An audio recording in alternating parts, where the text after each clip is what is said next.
हे guys, my name is Jyoti and welcome back to my channel food books and music. आज आपण बनवणार आहे टोमॅटोची भाजी।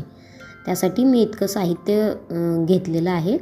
आपण बनवायला सुरुवात करूया। एका पॅनमध्ये थोडंसं तेल घ्या आणि ते तेल गरम झाल्यानंतर त्यामध्ये मोहरी टाकून घ्या।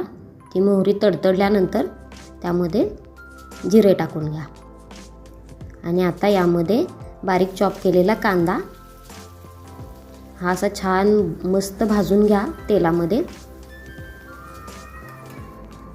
आणि आता यामध्ये कढीपत्त्याची 4-5 पानं आणि हे अशी तडतडवून घ्यायची तेलामध्ये। आणि आता यामध्ये 5 ते 6 पाकळ्या लसूण असा ठेचून घेतलेला आहे मी, तो यामध्ये ॲड केला। तो पण असा तेलात मस्त असा भाजून घ्यायचा आहे। ही भाजी टिफिनसाठी उत्तम आहे। टिफिनसाठी रोज रोज कोणती भाजी करायची आणि भाज्या जर घरात अवेलेबल नसतील तर ही भाजी तुम्ही डब्यासाठी सगळ्यांच्या नक्की बनवा। आता कांदा आपला भाजलेला आहे, लसूण वगैरे सगळं। आणि आता यामध्ये थोडीशी धनेपूड टाकूया आणि थोडीशी हळद टाकूया। हळदीचा कच्चापणा जाण्यासाठी थोडीशी ती पण तेलामध्ये अशी भाजून घेऊया। अगदी पटकन होणारी भाजी आहे। आणि आता या भाजीचा मेन इन्ग्रेडियंट टोमॅटो। असे टोमॅटोचे मी सगळं आतल्या बिया वगैरे काढून घेतल्यात। 6 ते 7 टोमॅटो आहेत हे छोटे छोटे, आणि ते असे बारीक चिरून घेतलेत। आता इथं मीठ तुम्ही अजिबात घालायची गडबड करू नका, कारण भाजी आहे ना ती थोडीशी अशी कमी होते भाजल्यानंतर कोणतीही भाजी। तर आधी जर मीठ घातला तर मीठ जास्त होण्याची शक्यता असते। त्यामुळे माझी अशी स्ट्रॅटेजी आहे की मी भाजीत मीठ हे लास्टला घालते, त्यामुळे ते भाजीत मीठ जास्त होत नाही। तुम्हीसुद्धा नक्की ट्राय करा, मीठ अजिबात जास्त होणार नाही कोणत्याच भाजीत। आता आपण टोमॅटो चांगला भाजून घेतलेला आहे आणि असा झाकून ठेवायचा त्याला।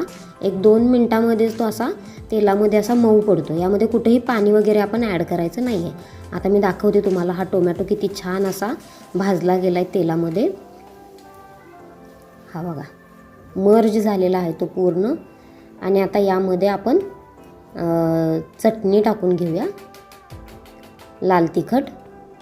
कोल्हापूर साईडमध्ये आणि सांगलीला अशी बनवून ठेवतात वर्षाची ती चटणी। मी 2 चमचे, 1-1.5 चमचाच आहे हा चमचे ॲड केलेली आहे। आणि यामध्ये चवीपुरतं मीठ या पॉईंटला मी ॲड करते, म्हणजे आता याच्यापेक्षा काही कमी होणार नाही भाजी।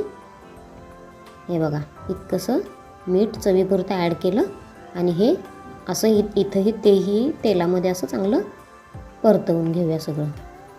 हे बघा, किती छान अशी झटपट होणारी भाजी आहे। मुलांच्या टिफिनला सकाळ सकाळी जर द्यायची असेल तुम्हाला तर उत्तम पर्याय आहे हा। हे मस्त मी आता ही भाजी बनवून घेतलेली आहे। आता यामध्ये लास्टला शेंगदाण्याचं कूट घातलं आहे मी। शेंगदाण्याचं कूट असं माझं भाजून ठेवलेलं तयार असतं, भाजून शेंगदाणे केलेलं आहे, त्यामुळं हे बघा लास्टला ॲड केलं मी याच्यामध्ये। ह्यामुळे थोडीशी भाजी पातळ झालेली असते ती घट्ट होते। तुम्हीही नक्की घरी करून बघा, लहान मुलांना किंवा घरच्यांना टिफिनमध्ये नक्की द्या। आणि चॅनलला सबस्क्राईब केलं नसेल तर नक्की करून घ्या। अशा सोप्या सोप्या रेसिपीजसह भेटूया नेक्स्ट व्हिडिओमध्ये। तोपर्यंत बाय।